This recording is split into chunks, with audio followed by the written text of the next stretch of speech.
गणपतीला दुर्वा हा अगदी आवर्जून वाहिला जातो। दुर्वा हे साधे गवत आहे, पण त्याला गणपतीच्या चरणी खूप मोठा मान आहे असे का? याचा आपण कधी विचार केला आहे का? तर गणपती बाप्पाला दुर्वा वाहण्यामागेही काही खास कारण आहे। कारण यामागे एक पौराणिक कथा सांगितली जाते।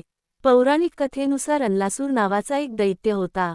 त्या दैत्याने पृथ्वीवर हाहाकार माजवला जातो। तो ऋषीमुनी आणि सामान्य माणसांना खाऊन टाकत होता।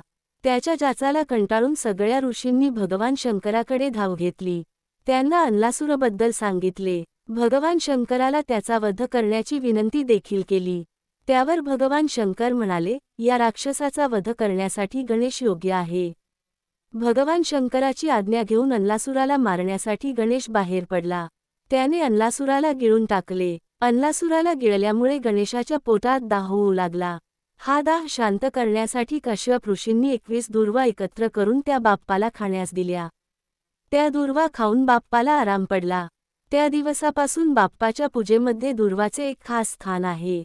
विशेषतः गणपतीला अनेक ठिकाणी 21 दुर्वाच वाहिल्या जातात।